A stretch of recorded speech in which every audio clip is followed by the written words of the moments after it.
For more perspectives on the tax reforms, we're now being joined by Senator Abba Moro, former Minister of Interior. There's also Senator Benue South of the People's Democratic Party. We'd like to thank you for joining us on the program. Now, you have faulted this bill, saying the challenge with the revenue in the country is poor management and not the lack of it. What do you mean by that? I had said at the plenary that I believe that part of the problem that we have is the fact that we're not properly managing the revenue accruable to the system.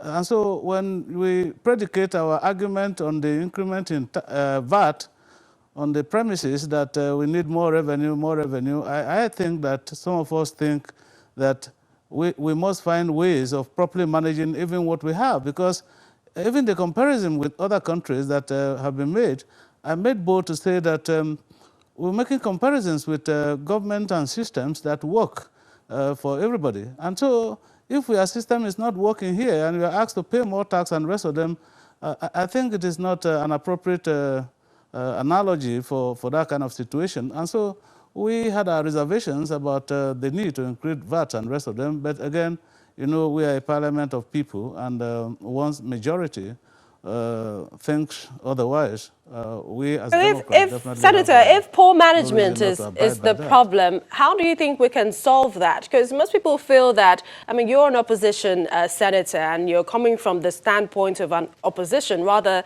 than looking at how Nigeria's economy is suffering due to setbacks, it can't even fund its budget, and how we need this revenue. Well, I quite agree that we need to raise revenue to implement the budget. There's no doubt about it. But the fact is this: VAT is not the only source of revenue that Nigeria has, quite frankly. I think more of the cascading effect of the VAT than the aspect of revenue. But be that as it may, yeah, if we agree that we'll turn the leaf and then plug all the leakages and the loopholes where monies fritter away and use it judiciously for the purpose that it is intended, I have no problems with that at all. But I think that some mechanism must be put in place for the effective utilization of our resources, for the proper implementation of the budget, and then, of course, you can ask the ordinary person to keep paying, and then we are willing to pay. We also know that, according to what the federal government has said, the state will be taking the largest share, the lion's share with this revenue. And, you know, we've also heard some of the states saying they also have problems with paying the new minimum wage. So this might also be some sort of help that will come their way with regards to solving the minimum wage crisis. Don't you agree? Well, I think we must all appreciate the fact that in this system and governance, it is one step at a time.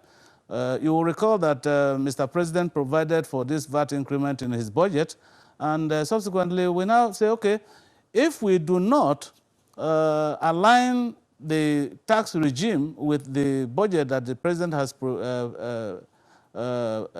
presented, there will be difficulty in implementing the budget. And so here we are again. We have issues with minimum wage and more revenue for government to pay minimum wage and the rest of them. The federal government is taking a greater chunk of the money, yes, against the existing physical regulations in the country. And so if we now have a new arrangement, increment in minimum wage, it also means that we must have a corresponding review of the revenue allocation formula so that we can accommodate some of these new things that are cropping up. But until that is done, we are held on to what we have at the moment, the present revenue allocation formula. I am not sure that the federal government is working out of the existing regulations to take more money than the other tiers of government. Looks now, the minority, you've had your say, but the majority, they've had their way. What next? Well, we'll keep pressing for us all to agree.